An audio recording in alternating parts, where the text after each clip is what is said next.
Salut à tous et bienvenue pour cette nouvelle vidéo. Aujourd'hui, on se retrouve pour parler du deck de structure Les Charmeuses qui sort le 22 janvier 2026. Le deck de structure qui est en rapport avec l'animé que Konami a sorti sur leur chaîne YouTube. Je vous mets le lien dans la description si jamais vous voulez y jeter un œil. On a déjà eu le deck de structure l'année dernière sur Albaz et Dogmatica qui était aussi en rapport avec l'animé. Et là, on va avoir un deck de structure qui est vraiment très intéressant. Alors, bien évidemment, je le répète, il ne sera pas méta, mais c'est un deck qui est franchement cool à jouer et on va avoir des rééditions assez sympas à l'intérieur. Ici, je vous ai fait une decklist avec seulement les cartes du deck de structure, donc c'est pas un deck qui est full optimisé pour la compétition, mais c'est un deck avec lequel vous pourrez jouer directement avec seulement 3 decks de structure. Donc ça permettra de pouvoir peut-être commencer Yu-Gi-Oh! Avec un deck qui est pas très très cher. Surtout que celui-ci nous coûtera certainement moins cher que les autres, puisqu'il n'est pas vraiment hypé et que les gens s'intéressent pas forcément. Mais pourtant, vous allez voir que il fait des choses assez intéressantes, et comme je vous ai dit à l'intérieur, on a des rééditions qui sont plutôt sympathiques. Notamment les Horus qu'on va jouer aussi dans le deck Charmeuse, et je vais vous expliquer un petit peu leur fonction dans le deck et pourquoi on va pouvoir les incorporer. Alors les Horus, on va avoir 4 monstres Horus, donc Hamset, qui est la carte normalement la plus chère, et qui est la carte la plus forte aussi. On va avoir Horus, on va avoir Doamatef, Happy et Kebezenouf. Donc ça, c'est les 4 Horus qu'on va avoir. Et on va jouer que en 3 fois Hamset, et le reste, on va jouer qu'en une fois parce qu'on peut les envoyer au cimetière. On va avoir aussi 2 sarcophages du roi et un mur du tombeau royal. Donc ça, c'est la carte qui permet de réinvoquer les Horus quand ils sont envoyés au cimetière. Vous pouvez les réinvoquer directement si vous contrôlez un sarcophage du roi et ils vont avoir des effets. On va avoir le mur du tombeau royal. Il nous permet d'avoir une sorte de quatrième Hamset, c'est pour ça que je l'ai mise, et que cette carte est considérée aussi comme un sarcophage du roi, donc si vous avez cette carte-ci, vous pouvez quand même réinvoquer vos Horus. Je l'ai mise parce que justement, dans le deck, vous allez voir que pour une consistance, c'est vraiment incroyable. Alors, le deck Charmeuse, qu'est-ce qu'il fait? Le deck Charmeuse, il va jouer surtout avec votre cimetière et surtout avec les pioches. Avec les pioches pour Livre des Magies, donc c'est une mécanique qu'on n'avait pas vue depuis très longtemps avec Livre des Magies. Livre des Magies, ça vous permet, un petit peu comme Livre des Toons, de sortir pas mal de cartes depuis votre deck, ce qui va avoir une meilleure consistance. Et pour Livre de Magie, quelle carte meilleure plutôt que Magicien du Livre de la Magie de Prophétie? Cette carte a dit que si cette carte est invoquée normalement au retenez face recto, vous pouvez ajouter une magie, livre de magie depuis votre deck à votre main. Et on va avoir ensuite comme livre de magie, donc livre des magies des secrets, qui vous permet d'ajouter un livre de magie. Et on va avoir une autre carte livre de magie qui est livre de magie du savoir, qui dit que vous pouvez envoyer au cimetière soit un monstre magicien que vous contrôlez, soit une autre carte livre de magie. Et vous pouvez piocher 2 cartes. Vous avez vu, on a quand même pas mal de pioches qui permet de réduire, encore une fois, comme je vous ai dit, la consistance et avoir plus de chances de piocher nos cartes. On va avoir notre nouveau livre de magie qui est le livre de magie du grand cercle. Cette carte elle est vraiment très très forte parce qu'elle vous permet d'ajouter 4 charmeuses d'attributs différents depuis votre deck, cimetière, bannissement ou votre main. Vous l'ajoutez à votre main. Vous en prenez 2 et vous les remettez dans le deck. Vous pouvez bannir ensuite cette carte depuis votre cimetière et invoquer par fusion un monstre depuis votre extra deck en utilisant soit des charmeuses, soit des familiers. Ça, je vous en parlerai tout après. Voilà, votre adversaire ne peut pas activer d'effets de cartes ou d'effets quand un monstre fusion est invoqué comme cela. Ensuite, on va avoir un deck ce deck en fait va se jouer surtout avec des magiciens. Donc les magiciens, on va avoir les charmeuses et les charmeuses en fait ont un attribut différent. On va avoir la charmeuse lumière, la charmeuse vent, la charmeuse feu, la charmeuse terre, la charmeuse eau et la charmeuse ténèbres. Elles ont toutes un effet flip. Donc c'est là on va pouvoir s'en servir notamment avec une carte qui est Sol et Luna. Sol et Luna, c'est une carte qui vous permet de cibler un monstre que vous contrôlez et un monstre contrôlé par votre adversaire et vous pouvez changer les deux monstres, soit s'ils sont face verso, vous les mettez face recto, et soit ils sont face recto, vous les mettez face verso. Ça peut être très intéressant pour contrer le deck adverse et nous avoir nos effets de nos monstres pour pouvoir les activer, que ce sont des monstres flip. On va rajouter aussi un autre magicien et une autre monstre qui est Animal Féerique Luna, parce qu'en fait, elle a une attaque à 1850 points d'attaque, et ça va être intéressant. Et surtout qu'elle nous permet d'aller tuto un magicien avec 1850 points d'attaque, ce qui va être le cas généralement. Pas avec nos charmeuses, mais elle va pouvoir se rajouter elle-même en fait, et nos charmeuses vont avoir 1850 points d'attaque avec les liens 2, et ça je vous en parlerai juste après. Il faut savoir qu'il existe aussi les charmeuses de niveau 5 avec 1850 points d'attaque. Après, à voir par la suite si on peut les rentrer ou pas dans le deck, sachant que le deck, comme je vous ai dit, il n'est pas compétitif, mais il fait des belles choses. Alors, on va avoir ensuite comme carte magie éveil des possédés, pardon, une magie continue qui dit que les monstres que vous contrôlez gagnent 300 points d'attaque pour chaque attribut différent que vous contrôlez, donc ça peut monter très très vite. Les monstres charmeuses ou familiers possédés que vous contrôlez ne peuvent pas être détruits par des effets de cartes. Et s'il y a plusieurs monstres magiciens avec 1850 points d'attaque, ce que je vous disais tout à l'heure d'origine, sont invoqués sur le terrain, vous pouvez piocher une carte. Ça encore pour la consistance, ça nous permet de pas mal piocher, hein. On va avoir ensuite la magie de rapide qui dit que les charmeuses spirituelles qui disent que vous pouvez défausser une carte, prenez deux cartes depuis votre deck de noms différents l'une de l'autre, qui sont des monstres charmeuses, des monstres familiers possédés et ou des magies pièges possédés, ajoutez-en un à votre main et posez l'autre. Donc ça c'est encore pour de la consistance. Et ensuite on va voir la fusion magicalisée. Cette carte en fait elle vous permet de, avec le magicien quintet, qui est juste là, vous pouvez bannir jusqu'à 5 monstres magiciens différents dans votre cimetière. Vous n'êtes pas obligé de faire de noms différents, mais c'était mieux pour avoir son effet qui dit que vous pouvez détruire toutes les cartes contrôlées par votre adversaire. Voilà. Si le monstre arrive avec 5 monstres euh, magiciens différents, de noms différents que vous avez utilisés pour cette carte, bah, vous détruisez toutes les cartes sur le terrain. Et cette carte en plus, ça dit que elle ne peut pas être sacrifiée, ni utilisée comme matériel fusion, et aussi elle ne peut pas être détruite par effet de carte. Une carte à 4500, c'est assez dur à passer. La carte est vraiment trop importante et très très forte. On va avoir la statue d'ange Azurun avec le lapin silhouette chapeau qu'on va pouvoir faire dans le deck, qui est aussi disponible dans le deck de structure. Et on va avoir association des possédés. Cette carte piège a dit que vous pouvez invoquer un monstre magicien avec 1500 points de défense depuis votre main ou cimetière en position d'attaque ou en position de défense face verso. Si vous contrôlez des monstres avec minimum 2 attributs différents, vous pouvez détruire une carte face recto sur le terrain. Vous pouvez bannir cette carte depuis votre cimetière puis cibler magie piège continue possédée dans votre cimetière et vous la placez face recto sur le terrain. Donc à combattre très très bien avec le deck. Et voilà un petit peu pour ce main deck. Après on va avoir le terrain aussi qui dit que vous pouvez annuler le premier effet de monstre de votre adversaire qui est résolu chaque tour tant que vous contrôlez un monstre magicien avec 1500 points de défense. Durant votre main phase, vous pouvez révéler un monstre magicien depuis votre main.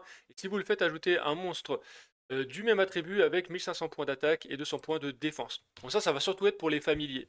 Et en fait, pour ceux qui ne connaissent pas les charmeuses, donc elles ont toutes un attribut différent et elles ont toutes un familier qui va être aussi vent, eau, feu, etc. etc. Faut savoir que ce deck de structure, à l'heure actuelle où je vous montre cette vidéo, euh, donc là, c'est une decklist qui est gratuite. Ils vont recevoir du support très prochainement. On va avoir une nouvelle lien et on va avoir un nouveau familier qui peut être intéressant, qui va pas forcément, qui va pas le rendre méta, ça je vous le dis tout de suite hein, pour ceux qui veulent tryhard. Mais en vrai, il va être intéressant, il va rajouter des choses qui vont être cool. Donc ensuite, dans l'extra tech, on va jouer avec les charmeuses de lien 2 qui sont aussi très très fortes. Parce qu'on va jouer souvent avec les cartes de l'adversaire. Les charmeuses, elles peuvent piquer un attribut d'adversaire quand on retourne par exemple la feu et que votre adversaire a un monstre feu, vous la retournez et vous pouvez lui piquer son monstre. Et pareil pour les charmeuses hein, qui sont dans le cimetière. Si vous faites par exemple un ténèbre et vous avez un monstre ténèbre dans les cimetières de votre adversaire, vous pouvez le piquer et pour pouvoir faire ensuite une lien. En vrai, le deck il peut faire des OTK assez facilement puisque on va pouvoir monter très très vite en attaque, que ce soit avec les Horus, que ce soit avec les charmeuses. Et après, vous pouvez partir sur Magicien Quintet ou même Access Code Talker qui vous permettra de faire des OTK très très rapidement. On va avoir ensuite la nouvelle aussi fusion charmeuse qui a besoin de deux charmeuses ou plus ou des familiers.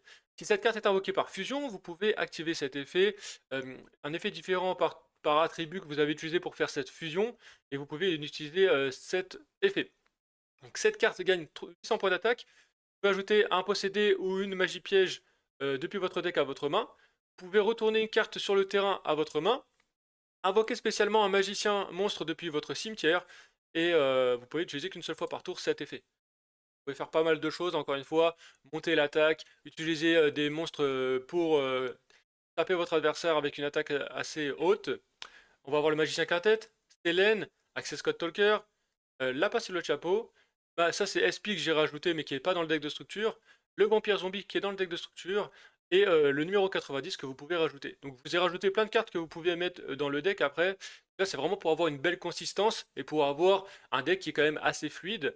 On va avoir dans le side, vous pouvez rajouter si vous les avez, Fuwalos, Hurluberlu, Floraison de Cendre, Infini éphémère, Appelé par la tombe, Nibiru, voilà pas mal de choses, ou même des X68, après c'est à votre convenance et c'est selon les cartes que vous avez. Il y a des cartes qui coûtent pas forcément très très cher, donc vous pouvez notamment les rajouter. Donc les charmeuses, il y a un effet que je vous ai pas dit, c'est que bah, déjà elles peuvent cibler un monstre de l'attribut qu'elles ont dans le cimetière de votre adversaire, et si ces cartes en fait elles sont détruites, vous pouvez ajouter à votre main un monstre feu avec 1500 points de défense depuis votre deck à votre main. Ça, c'est toutes les charmeuses, hein, quand elles sont détruites, elles ajoutent un attribut de ce qu'elles ont été détruites. Enfin, un attribut, vous avez compris, de l'alien. Donc voilà un petit peu pour le main deck avec la decklist. Comme je vous ai dit, en fait, c'est un deck qui va vraiment servir de piocher, envoyer nos magiciens au cimetière, aller chercher nos charmeuses pour ensuite les récupérer, pour pouvoir faire notre fusion, partir sur des liens, piquer les monstres de l'adversaire, un petit peu contrôle, on va dire. Et en vrai, si vous arrivez à avoir vos Horus dans le cimetière, et que votre adversaire n'a pas passé, par exemple, vous jouez premier, votre adversaire n'est pas passé, et ensuite vous rejouez en tour 3, franchement, vous pouvez OTK très très facilement votre adversaire avec le deck. Je trouve vraiment, ça fait longtemps que je m'étais pas autant amusé avec un deck. Il est vraiment très marrant. Je trouve qu'il a beaucoup de qualité. Voilà, ça restera encore un deck qui n'est pas méta, mais pour vous lancer dans Yu-Gi-Oh, si vous le souhaitez, c'est un très bon deck, je pense, pour un premier pas, pour pouvoir commencer Yu-Gi-Oh. C'est vraiment pas cher et il est vraiment très très cool. Maintenant, on va voir un petit peu les combos et voir comment le deck se joue. Allez, maintenant, on va partir sur un combo de savoir comment un petit peu jouer le deck. Donc, on va pouvoir jouer avec nos Horus. Donc, si on a Hamset, c'est encore mieux. On va pouvoir faire l'effet d'Hamset qui va nous permettre de défausser une carte et d'aller chercher notre sarcophage du roi. Et vu qu'on a fait cet effet, on va pouvoir piocher une carte. Une fois qu'on a sarcophage du roi sur le terrain, on va pouvoir l'activer et ensuite pouvoir faire les effets de nos Hamset, enfin de nos Horus, pardon, et de pouvoir les réinvoquer sur le terrain. Donc, pour réinvoquer vos Horus sur votre terrain, et ensuite, on va utiliser cet effet pour faire le vampire zombie. Nos deux monstres Horus, c'est pour ça que le deck il va être très fort avec vampire zombie. C'est parce que le vampire zombie, il nous permet d'envoyer au cimetière, donc là on détache un matériel, des cartes et d'invoquer spécialement depuis le cimetière une des cartes qui a été envoyée au cimetière. Donc là, vous pouvez, hop, par exemple, faire votre livre de la magie qu'on a eu. Et en fait, l'effet de Vampire Zombie, ce qui est bien, c'est que ça envoie aussi des monstres de l'adversaire, donc avec des attributs, ce qui va vous permettre, avec vos charmeuses, de pouvoir les réinvoquer et de partir ensuite sur vos charmeuses. Là, on va poser le terrain puisqu'on a le terrain. Ici, si vous avez cette carte Éveil dépossédé, vous pouvez la poser directement parce que à chaque fois que vous allez invoquer spécialement vos charmeuses, vous allez piocher une carte. Donc, hein, c'est qu'une fois par tour. Là, on fait livre de la magie. Vous envoyez au cimetière votre magicien. Vous allez pouvoir piocher deux cartes. Vous avez encore livre de la magie qui va vous permettre d'ajouter votre autre livre de la magie du grand cercle. Et là, vous allez pouvoir partir sur vos combos charmeuses. Donc là, vous choisissez 4 charmeuses que vous allez rajouter à votre main. Vous les ajoutez à votre main et vous pouvez en renvoyer 2 dans votre deck. Que ce soit hein, du cimetière, du bannissement que vous pouvez aller chercher. Et une fois que vous avez votre livre de la magie dans votre cimetière, là, vous pouvez la bannir et pouvoir partir sur votre fusion en utilisant les 2 charmeuses et vous invoquez votre fusion charmeuse. Vous pouvez piocher déjà une carte puisqu'elle a 1850 points d'attaque d'origine, ce qui vous permet de piocher une carte avec éveil. Et vous pouvez ensuite faire l'effet de votre fusion. Avec votre fusion, vous allez chercher votre carte piège. Et vous allez pouvoir réinvoquer depuis votre cimetière un monstre charmeuse magicien depuis votre cimetière. Donc là, ça vous permet d'avoir ça. Posez, ben non, lui on l'a, elle on l'a déjà. Vous pouvez ensuite réinvoquer vos Horus si vous les avez. Si par exemple vous avez, tu vois, éveil dépossédé, vous l'avez 2 fois par exemple, bah, vous pouvez l'utiliser pour les défausser et aller chercher vos Horus et les mettre au cimetière. Qui vous permet, hop, de faire votre autre Horus. Et là, vous avez quand même pas mal de monstres sur le terrain, donc pour OTK, c'est assez facile. Et après, vous partez, par exemple, dans le cimetière de l'adversaire, il y a quoi? Il y a du vent et tac. On va partir. Avant, comme par hasard, c'est la seule qu'on peut pas faire. Mais hop, lumière. Faire lumière. Lumière, on peut la faire. Donc on part sur lumière avec un Horus et la charmeuse. Allez, on va dire ça. Voilà. Et là, vous pouvez faire ensuite l'effet de votre charmeuse pour pouvoir réinvoquer le monstre de l'adversaire, le reprendre sur votre terrain. Voilà, si vous avez Sol et Luna, vous pouvez poser Sol et Luna. Et là, même votre sarcophage du roi, en fait, il vous permet de vous protéger. Vous pouvez partir sur d'autres choses, hein. Vous pouvez partir sur la pastille de chapeau. Bon, là, après, c'est juste un exemple que je vous montre. Partez sur la pince et le chapeau avec vos 2 monstres par exemple, vous faites l'effet de la pince et le chapeau, vous allez chercher votre piège, vous la posez, et vous avez d'autres interruptions que vous avez sur votre terrain. Vous avez la carte piège, vous avez le sarcophage du roi, vous avez Sol et Luna, Azurun, et même les Horus que vous avez dans le terrain, dans le cimetière, pardon, si vous les avez sur le terrain. En vrai, ça peut faire des choses aussi intéressantes. Ça va pas être vraiment beaucoup de, comment dire, d'interruptions, mais au final, quand vous commencez à accumuler un petit peu tout, ça commence à être vraiment intéressant.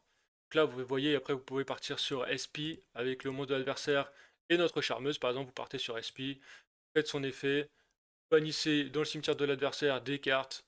Et voilà, vous pouvez faire vraiment pas mal de choses. Franchement, le deck, je prends beaucoup de plaisir à jouer le deck. Je le trouve incroyable. Et comme je vous ai dit, il va recevoir du support, que ce soit un nouveau familier et une nouvelle lien charmeuse. Donc c'est plutôt cool. On peut rajouter d'autres choses par la suite, peut-être pour le rendre un petit peu plus compétitif si on souhaite. Mais en vrai, pour 3 decks de structure, je pense que vous pouvez beaucoup vous amuser en local et avec vos amis. Et ça peut même surprendre, je pense, certains adversaires. On va maintenant partir sur une autre main de départ avec seulement le magicien du livre de la magie. On va pouvoir invoquer normalement. On va avoir son effet qui va nous permettre d'aller chercher hop, un livre de magie. Donc on va aller chercher le nouveau livre de la magie pour aller chercher nos charmeuses. On va ensuite faire notre livre de la magie pour l'activer sur notre terrain. On va pas faire l'effet de la magie jeu rapide pour l'instant. On va aller chercher nos charmeuses et on va renvoyer 2 dans le deck. Là, on va renvoyer celle-là et celle-là. Après, peu importe. De toute façon, c'est ce qui va nous permettre de faire nos fusions. On va ensuite faire l'effet de notre livre. On va le bannir pour pouvoir faire notre fusion charmeuse en utilisant nos 2 charmeuses depuis le cimetière et on invoque notre fusion. Vu qu'on a activé 2 attributs, on va pouvoir faire 2 effets avec cette carte-ci. Donc, on va aller chercher, hop, la carte, pardon, magie jeu rapide. On va ensuite pouvoir réinvoquer depuis notre terrain une charmeuse, enfin sur notre terrain une charmeuse, et on va maintenant poser notre tac, notre carte charmeuse. Donc là, vous êtes dans cette situation, donc vous avez plusieurs solutions. Ah oui, là il faut discard une carte pour ensuite aller chercher. Bon, on va chercher notre carte piège, on va aller chercher notre charmeuse, on va aller chercher l'avant. Voilà, comme ça on va chercher nos cartes avec notre carte magie rapide et on va pouvoir l'invoquer spécialement face recto. Tac, on va hop, faire ça comme ça. Ensuite, on pose notre éveil dépossédé. Et là, vous pouvez partir directement sur vos... soit vous partez sur lapin silhouette chapeau qui vous permettra d'avoir Azurun, soit vous partez sur vos charmeuses qui vous permettra de piocher. Donc on va déjà partir sur une charmeuse, on va partir sur, allez, sur l'eau. On va prendre elle. Comme on a invoqué, on va pouvoir piocher. Donc là, on a un terrain, c'est plutôt cool. Ici, on pose notre éveil dépossédé, on pose notre sol et Luna. Et après, si vous le souhaitez, vous partez sur lapin, silhouette, chapeau. Alors, c'est pas très grave si elles sont dans le cimetière, parce qu'en fait, on va pouvoir les réinvoquer après, il n'y a pas de problème. Donc là, vous partez sur votre lapin, silhouette, chapeau et vous posez votre Azurun. Alors, ce qu'on va avoir ici, on va avoir l'effet de Sol et Luna pour notre charmeuse vent. On va avoir l'effet de notre piège pour contrer notre adversaire et l'effet de Azurun si jamais il fait une invocation. Donc, ça, c'est pas mal. Surtout que Azurun, quand elle arrive sur le terrain et que votre adversaire par exemple a une magie piège, on invoque spécialement Azurun, ce qui va nous permettre avec le lapin sur le chapeau, comme là, regardez, je vais vous montrer directement. On fait Azurun, la statue d'ange, on l'invoque, et du coup on a l'effet de silhouette chapeau qui nous permet de détruire une de ces cartes, magie piège. Voilà, comme ça, faites ça, il va poser des cartes, donc là il va rien faire de spécial, il va faire end phase. Vous pouvez directement, si vous le souhaitez, faire l'effet de votre piège, on réinvoque la fusion, ça nous permet d'avoir la fusion et de piocher une carte en plus sur le terrain. Là après il va piocher, ça on va le laisser faire. Et là après, si vous avez par exemple Hamset, vous faites l'effet de Hamset, vous envoyez au cimetière vos Horus, vous pouvez piocher une carte. Et après vous repartez sur vos combos. Par exemple là en plus on a Luna, donc c'est plutôt cool parce que Luna, elle va nous permettre d'une, de piocher des cartes, et de deux, de pouvoir hop, aller chercher un autre monstre et d'aller se chercher elle-même. Donc voilà, là, le but, une fois que vous arrivez dans cette situation-là, c'est d'aller essayer d'avoir votre fusion pour faire votre fusion magicalisée avec votre magicien quintet. Là, après, vous pouvez refaire ça, vous allez réajouter vos charmeuses, vous pouvez même rajouter depuis votre cimetière, hein, vous avez pu le voir avec la charmeuse eau, et après, ça vous permettra de pouvoir simplement la remettre dans votre extra deck et de pouvoir la réutiliser. Donc là, vous en renvoyez 2, voilà, vous pouvez refaire votre effet de votre spellbook, et là, vous réinvoquez votre fusion. On va utiliser elle puisqu'elle est face verso et qu'on n'a pas de monstre à poser. Et on va faire notre fusion. Voilà. Notre fusion qui nous permet d'aller chercher et de réinvoquer. Donc là, on va faire 2. On va aller chercher, hop, une piège. Et avec 4, on va pouvoir réinvoquer. On peut même réinvoquer Hamset et on réinvoque par exemple la charmeuse. Voilà, vous réinvoquez la charmeuse haut. Et si jamais, par exemple, votre adversaire, comme je vous ai dit, avait un monstre haut dans son cimetière, bah, vous pouvez hop, le récupérer, partir sur une autre charmeuse. Et moi, ce que j'aime bien faire, par exemple, je fais Selene, on va dire, on va prendre Selene avec, euh,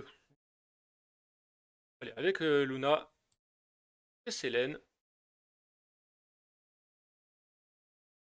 Là, elle a assez de compteurs, du coup, on va pouvoir faire son effet avec Selene. On va pouvoir réinvoquer, on va réinvoquer lui. Voilà. Et là, vous partez sur votre Access Call Talker avec Selene. Ça permettra d'avoir un gros monstre. Voilà. Et surtout que, en fait, Access Call Talker, c'est très très fort dans ce deck, puisqu'on a beaucoup d'attributs différents dans le cimetière. Donc, on va pouvoir péter pas mal de cartes de notre adversaire. Donc là, on bannit une carte, on détruit une carte, on rebannit avec Access Code. Ah merde, là, il y avait qu'un ténèbre. Bon, c'est pas grave, dans tous les cas, j'ai le létal et je peux gagner. Et même, vous posez votre sarcophage du roi, qui vous permettra de réinvoquer vos Horus. Et là, dans tous les cas, vous avez le létal. Vous avez vu comment il est? Moi, je trouve que le deck, en tout cas, il est super marrant. Voilà, donc là, j'ai été un peu vite, hein, mais c'est pour imager. Hein. Là, après, il fait un effet voilà, qui va le protéger. Mais tac, on va taper et on va gagner le duel. Donc voilà, il peut OTK très facilement. On peut faire nos fusions avec notre spellbook. On va chercher notre spellbook. On va réinvoquer nos monstres. On peut annuler les effets quand même du monstre adverse. Alors, il ne se débrouillera pas encore une fois contre beaucoup de decks. Mais franchement, très agréable à jouer. Moi, franchement, je prends beaucoup de plaisir à jouer avec ce deck de structure.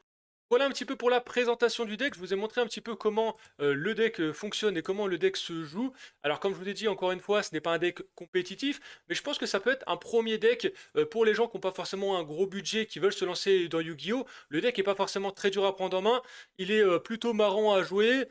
Franchement, il fait des belles choses. Il va recevoir du support en plus, donc ça peut le rendre encore plus viable.